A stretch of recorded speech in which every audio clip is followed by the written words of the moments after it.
ඒ රෑ නැචුරල් නෑක මෙහෙම එන්න ඕනද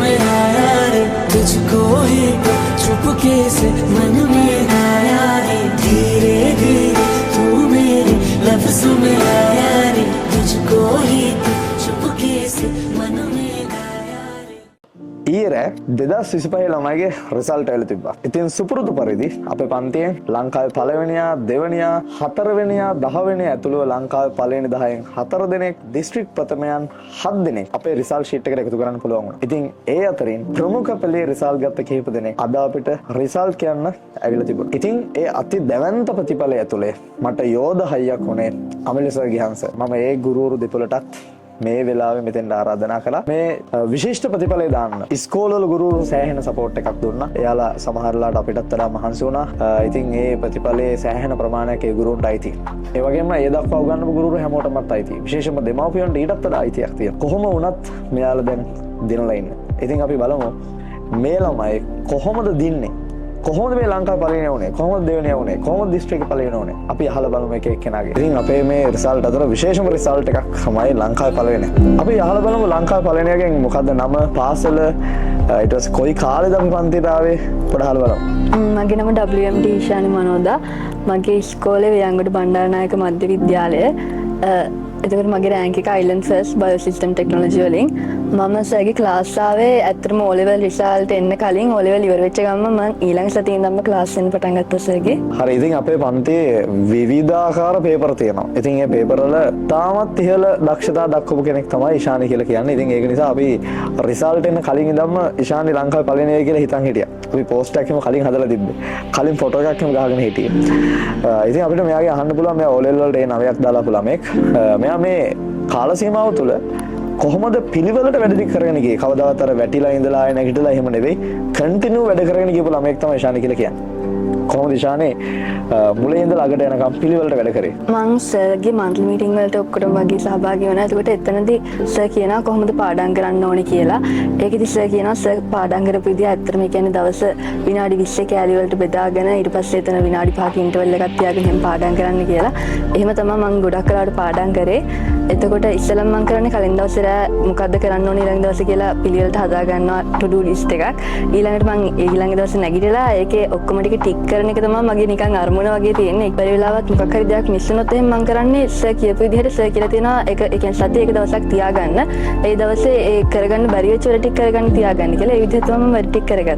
ඒ වගේම තමයි සර්ගේ පේපර්ස් තියෙනවා. ඒ කියන්නේ පේපර් ක්ලාස් එක පටන් ගත්තාම හැම සතියකම වගේ අපිට පේපර්ස් තියෙනවා.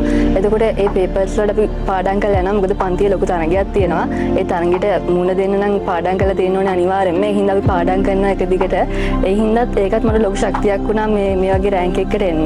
SFT වලට ඒ විදිහට වැඩ කරගෙන යන ගමන් ඉශානි ඔයාට දෙවෙනි කාණ්ඩේ විෂය විදිහට තියෙන්නේ BST කියන විෂය. ඉතින් BST විෂය ඇතුළේ ප්‍රැක්ටිකල් තියෙනවා. අපේ ගිහන්ස ඉන්නවා. ඔයාගේ ගුරුවරයා මුලින් ඉඳන්ම BST උගන්වපු ගුරුවරයා. ඉතින් කොහොමද ඔයාට BST විෂයට ගිහන්සගෙන් හම්බ වෙන සපෝට් එක ප්‍රැක්ටිකලි ඒ ටික කරගෙන යන්න? මම ගිහන්සගේ තමයි මුලින් නම් තියරි ක්ලාස් ආවේ. එතකොට ඒ ක්ලාස් එකේ හොඳට වැඩ කරගන්න පුළුවන් වුණ හින්දා මට තේරුණා මේක දිගටම ඉන්න පුළුවන් කියලා. ඊළඟ ප්‍රැක්ටිකල් වලටත් ආවට පස්සේ ඒ කියන්නේ සර් අපිට ප්‍රැක්ටිකල් එක කරන්න කලින් දවසේ වීඩියෝ පැක් එකක් අපිට දීලා තියෙනවා. කලින් සතියක විතර කලින් දීලා තියෙනවා. අපි ඒක බලලා ඇවිල්ලා අපි මේ ප්‍රැක්ටිකල් එක තනියම කරන්න තමයි තියෙන්නේ. එතකොට අපිට මේ වීඩියෝ පැක් එක බලලා තියෙන හින්දා අපිට දැනුමක් ගන්න පුළුවන් මොකක්ද හරියටම කරන්න තියෙන්නේ කියලා.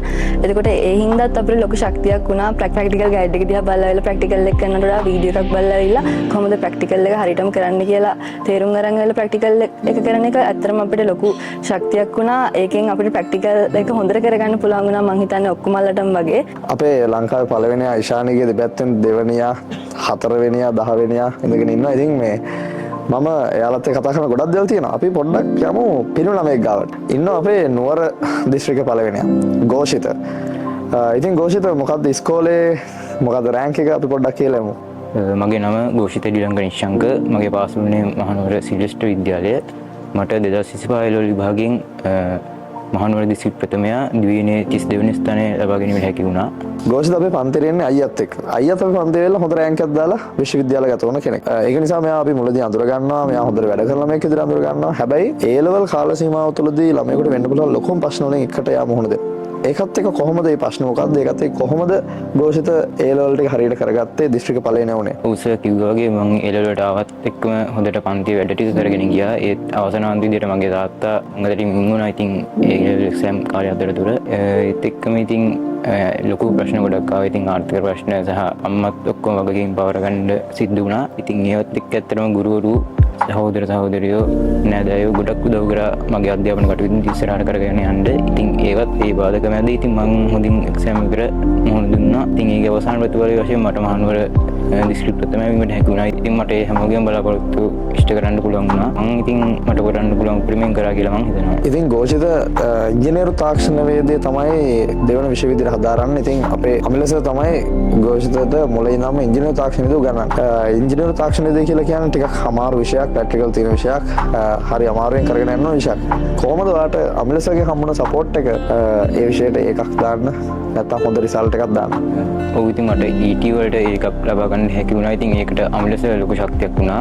ඉතින් සර්ලගේ පේපර් ක්ලාස් එකේදී මට සාමාන්‍යයෙන් හොඳ ලකුණු මට්ටමක් තිබුණා. පන්ති 1 2 3 අතර මේ පන්ති දෙන ෆුල් පේපර්ස් අතර මට ඉන්න හැකි වුණා. ඉතින් ඒ අතර මගේ යාළුවෝ එක්ක පේපර්ස් ලියද්දී ඇත්තටම ලොකු තරගයක් ගුණගෙන මොකද ඒගොල්ලොත් මං වගේම උදේට වැඩ කරපු කට්ටිය ඒගොල්ලන්ටත් රෑන්ක් තියෙනවා. ඉතින් මේ ඒ ලෙවල් රිසල්ට් ආපු එකේදී ඒක බලා ගන්න පුළුවන් වුණා. ඉතින් ඒ ටාගට් එක්ක වැඩ කරගෙන යද්දී ඒ ලෙවල් වලට හොඳට ફોකස් කරලා මට හොඳ රෑන්ක් එකක් දා ගන්න මහනුවර හැකි වුණා. ඉතින් ඒ වගේ ප්‍රැක්ටිකල් වලට ගත්තාමත් ඒ ලෙවල් ඉවර වෙලා ප්‍රැක්ටිකල් වලට වෙනම වැඩ පිළිවෙලක් ගෙන යනවා. ඉතින් ඒ ලෙවල් ඉවර වුණාට පස්සේ සාමාන්‍යයෙන් ගොඩක් ගුරුවරු ප්‍රැක්ටිකල් කියන එක සම්බන්ධ ඒක අතාරිනවා. ළමයිට ඒ ගැන දැනුමක් ලබා දීම අඩු කරනවා. නමුත් මම ලෙස අපිට ප්‍රැක්ටිකල් එක්සෑම් එක වෙනකම්ම ඒ ප්‍රැක්ටිකල් දැනුම ලබා දීලා ඒකට හොඳ පුහුණුවක් ලබා දීලා අපිව ප්‍රැක්ටිකල් එක්සෑම් එකට රෙඩි කරා. ඉතින් මම විශේෂයෙන්ම සඳහන් කරන්න ඕනේ පුතා කේමින් හිටියා මේ පන්තිය ඇතුළේ හොඳ තරගයක් තිබ්බා කියලා. ඉතින් අමිලසගේ පන්තියේ ඇතුළේ හිටියත් අපේ පන්තියේ හිටපු ළමයිමයි. ඉතින් මේ අමිලසගේ පන්තියේ ඉගෙනගත්ත කොල්ලෝ ටික එකට තරගයක් දුන්න කොල්ලෝ ටික මෙයාගේ යාළුවෝ ටික දිස්ත්‍රික් එක මෙයා එක වෙනකොට 2 ඉන්නවා 3 ඉන්නවා 4 ඉන්නවා 5 6 එහෙම එතනින් එහාට ඔක්කොම ටික ඒ පන්තියෙන් තමයි නිර්මාණය වෙන්නේ. ඉතින් ඒ තරගය තමයි යාළුවා එතෙන් අරන් එන්නේ. ඉතින් ඒ ගැන ඔයා යාළුවෝට ස්තුතියක් දෙන්න ඕනේ. යාළුවාට ස්තුතියක් දෙන්න ඕනේ. ඒ තරගය නිර්මාණය කරපු සම්බන්ධයෙන්. ඉතින් ඒ වගේම හොඳ තරගයක් දුන්න ළමයෙක් ඉන්න අපේ ලංකාවේ පළවෙනි ගාව ඉඳගෙන එක පන්තියේ එකට ඉගෙන ගත්ත ළමයෙක්. ඉතින් අහල පහල ඉස්කෝලේ දෙක ළමයි දෙන්නෙක් එක පන්තියේ හොඳට ආදරෙන් වැඩ කරපු ආදරණීය තරගයක් තිබ්බ ළමයි දෙන්නෙක්. අන්තිමට පුළුවන් වෙනවා ගම්පහ දිස්ත්‍රික්කයේ එක වෙලා ලංකා පළවෙනි යාළුවා වෙද්දී ගම්පහ දිස්ත්‍රික්කයේ දෙක වෙලා ලංකාවේ දෙවෙනිය වෙන්න පුතාට. ඉතින් අපි කියමුකෝ නම මොකද්ද, ඉස්කෝලේ මොකද්ද, කොහොමද ඒ ලෙවල් වලට වැඩ කරේ? මගේ නම ඉමාෂින් හංගා කන්දයාරච්චි. මගේ පාසල ගම්පහ රත්නාවලී බාලිකා විද්‍යාලය. මම සර්ගේ ක්ලාස් එකට එන්නේ ඉෂානිත් එක්කම රිසල්ට් එන්න කලින්. රිසල්ට් එන්න මාස 2-3කට කලින් වගේ. එදා ඉඳන් මම ගොඩක් ආසාවෙන් SFT වලට වැඩ කරගෙන ගියා. මම ආසම විෂය වුණේ SFT.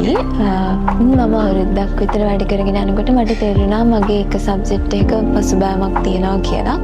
මම පුල්ස එක්ක ඒ ගැන කතා කරාම සර් මට විසඳුමක් දුන්නා. ඒත් එක තමයි මම ගිහාන් සර්ගේ පන්තියට සම්බන්ධ වෙන්නේ. මම ගිහාන් සර් එක්ක කතා කරලා ගිහාන් සර්ගේ රෙකෝඩින්ග්ස් හදාගෙන ටියුට්ස් ඉල්ලගෙන මට අවුරුද්දක විතර වැඩ තිබුණා කවර් කරගන්න. ඒ කාලේ තමයි අමාරුම කාලේ වුණේ. ඒත් මම අතාරින්න නැතුව කොහොම හරි ඒ ටික කවර් කරගත්තා. ඒ අනුව තමයි ඒත් එක තමයි මට මේ රිසල්ට් එක ගන්න පුළුවන් වුණේ. ඒ අතර මේ අපේ ලංකාවේ එක කොනක ඉඳලා ආපු ළමෙක් ඉන්නවා මෙතන. ඒ තමයි අපේ ප්‍රසාද් වික්‍රමසිංහ සර්. මගේ සබ්ජෙක්ට් එක උගන්වන මගේ හිතවත් සර් කෙනෙක්ගේ මුල ඉඳලා පන්ති ගිහපු ළමෙක්. ඉතින් ඒ පුතත් එක තැනකදී අපේ පන්තියෙන් සපෝට් එකක් ගන්නවා එයාගේ අයිලන්ඩ් රෑන්ක් එක දාන්න. අපි අහලා බලමු මේ පුතා කවුද අපේ පන්තියෙන් මොකක්ද හම්බුන සපෝට් එක ඒ පුතාට කියලා. මගේ නම නිහාරා යොහානි. මාතර මගේ රිසල්ට් එක 3යි දිස්ත්‍රික් රෑන්ක් එක 1 අයිලන්ඩ් 10 මගේ ස්කෝලේ වැලිගම ශ්‍රී සුමංගල බාලිකා විද්‍යාලය මං සර්ගේ ඇත්තටම ස්පීඩ් ආවා මම A-level මුල් කාලේ වැඩ කරගෙන යනකොට SFT ටිකක් ලේසි කියලා හිතුණා ඒ නිසා SFT වලට ලොකු බරක් දුන්නේ නැහැ එහෙම කරගෙන යනකොට අන්තිම මාස 6-7 වගේ තේරුණා SFT අමාරුයි ලකුණු අඩු වුණා පේපර්ස් වලට ඒ කාලෙම සර් උපුල් සර් පටන් ගන්න තිබ්බ ස්පීඩ් රිවිෂන්. ඉතින් ප්‍රසාද් සර් ගොඩක් උපුල් සර් ගැන කියලාත් තියෙනවා. මං හිතුවා ඉතින් උපුල් සර්ත් හොඳ ඇති කියලා. ස්පීඩ් රිවිෂන් එකේ සර් කරනවා කියලා තිබ්බෙත් මට අමාරුම පාඩම් ටික. ඒ නිසා මං ස්පීඩ් රිවිෂන් ක්ලාස් එකට ජොයින් වුණා. සර්ගේ MCQ බුක් ටිකක් තිබ්බා. මම ඒ ටිකත් අරගෙන MCQ ටික හදාගත්තා. ඇත්තටම MCQ කරලා තිබ්බට MCQ බුක් එකේ පේපර්ස් ටික A-level paper එකට කලින් කරගෙන ගියපු නිසා A-level paper එක හොඳ පුහුණුවකින් කරන්න පුළුවන් වුණා. මම හිතනවා ඒ නිසා අමාරු වෙලා තිබ්බ safety ලේසි වුණා කියලා. ඒ වගේම ගිහන්ස මතක් කරන්න ඕන. මම ගිහන්සගේ පැට්‍රිකල් ක්ලාස් එකට ජොයින් වුණා. ගිහන්ස ලංකාව වටේම පැට්‍රිකල් ප්‍රෝග්‍රෑම් එකක් කරගෙන ගියා. ඒකෙන් මම වගේම ලංකාව වටේම ඉන්න පැට්‍රිකල් ඔක්කොම සිලබස් එකේ තියෙන පැට්‍රිකල් ඔක්කොම කරගන්න ආසාවෙන් ඉන්න අයට ඕනකමක් තියන අයට පැට්‍රිකල් ටික ලස්සනට කරගන්න පුළුවන් වුණා. දිස්ත්‍රික් ප්‍රථමයෝ ගණනාවක් එක අපි දැන් කතා කරා. ඉතින් ඒ අතර විශේෂම දිස්ත්‍රික්කය තමයි බදුල්ල දිස්ත්‍රික්කය.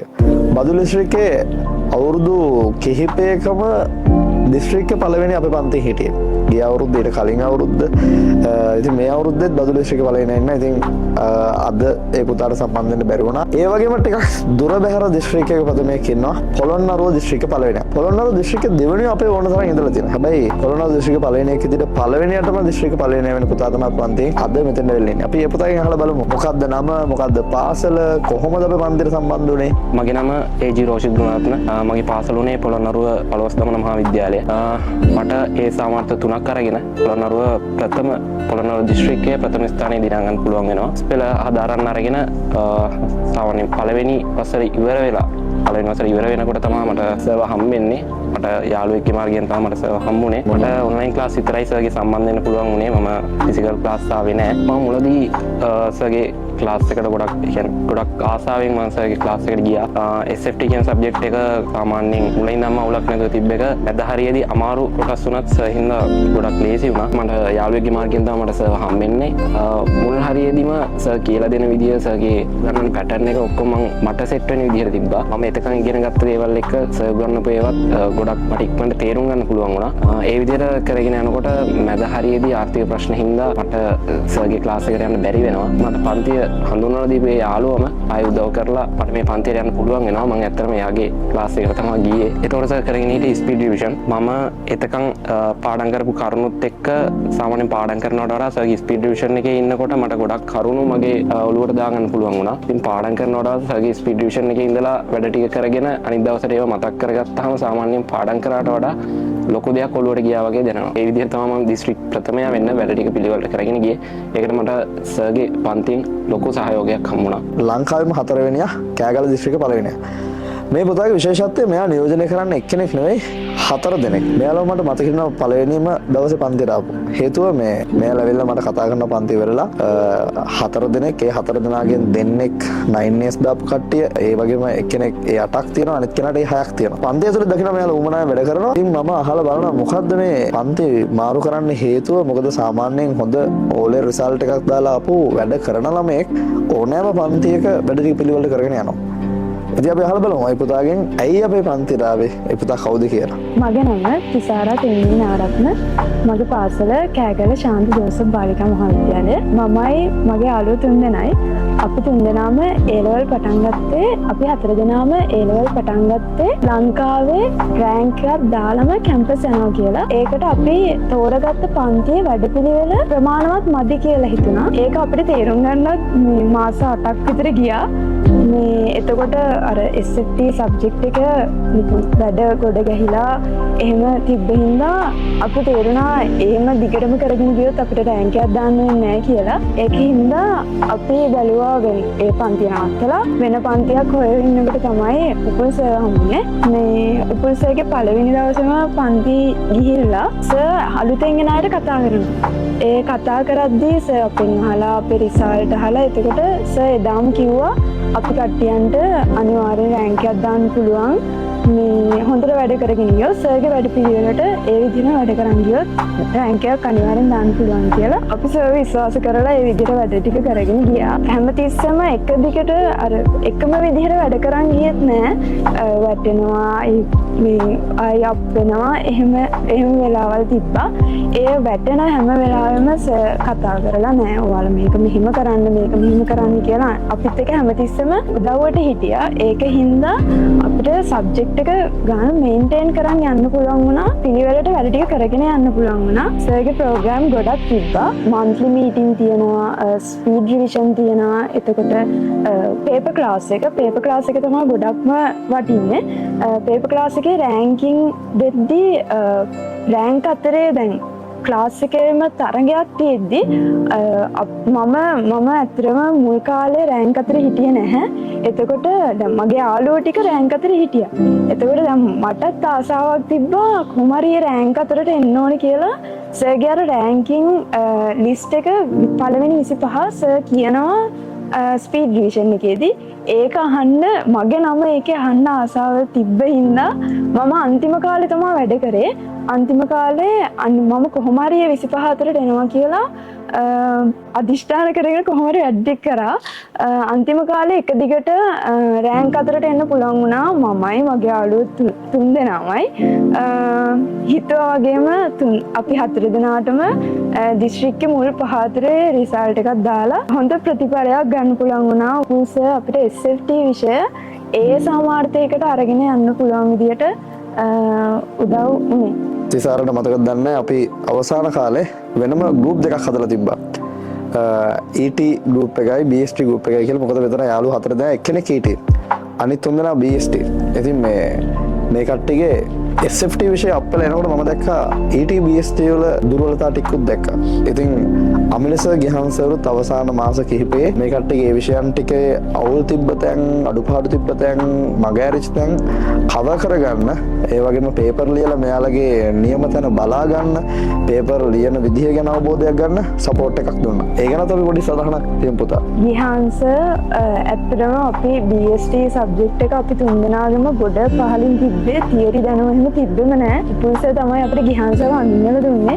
ගිහන් සර් වීඩියෝ ඔක්කොම ටියුට් සේරම අපිට දීලා පුතේ මේක කරන්න පුළුවන් කියලා අපිව මොටිවේට් කරපු හින්දා තමයි අපි ඒ විෂයට පාඩම් කරන්න ගත්තේ. ටියුට් නෝට් එක පිළිවෙලට හදාගෙන ගිහලා අපිට වැඩ ටික පිළිවෙලට කරගන්න උදව්නේ මේ ගිහන් සර්. ඒ වගේම මෙතන දැන් නැති වුණාට ඒ පුතාලගේ රෑන්ක් ටික මම සඳහන් කරන්න. මෙයා දිස්ත්‍රික් 1 වෙලා ලංකාව 4 වෙනවා. ඒ වගේම මෙයාගේ එක යාළුවෙක් දිස්ත්‍රික් 3 වෙනියා වෙනවා. තව යාළුවෙක් දිස්ත්‍රික් 4 වෙනවා. අනිත් යාළුවා දිස්ත්‍රික් 5 වෙනියා බවට පත් වෙනවා. ඉතින් එහෙම තමයි යාළුවෝ ටික හොඳ රිසල්ට් එකක් දාන්න එකට වැඩ කරලා. ඉතින් ඔයාලත් එක්ක මේ කතා කරේ දිස්ත්‍රික්කේ පළවෙනියා හෝ ලංකාවේ පළවෙනි 10 අතරට ආපු ළමයි විතරයි. තව අපේ දිස්ත්‍රික්කේ පළවෙනි 10 අතරට ආපු ළමයි එහෙම කතා කරා නම් ළමයි 80 ගාණක් දැනට වාර්තා වෙලා ඉන්නවා. ඉතින් කොහොම හරි අපිට මේකෙන් දෙන්න ඕනේ පණිවිඩ දෙකයි. එකක් ගිය අවුරුද්දේ වගේ මේ අවුරුද්දේත් අපේ රිසල්ට් ඉහළින්ම තියෙනවා. දෙවෙනි එක තමයි මේ අතරට එන්න බලාපොරොත්තුවක් තියෙන හීන දකින ළමයිට පේනවා මේ සාමාන්‍යයක් කළා කියලා. මහන්සි වීම, කැපවීම,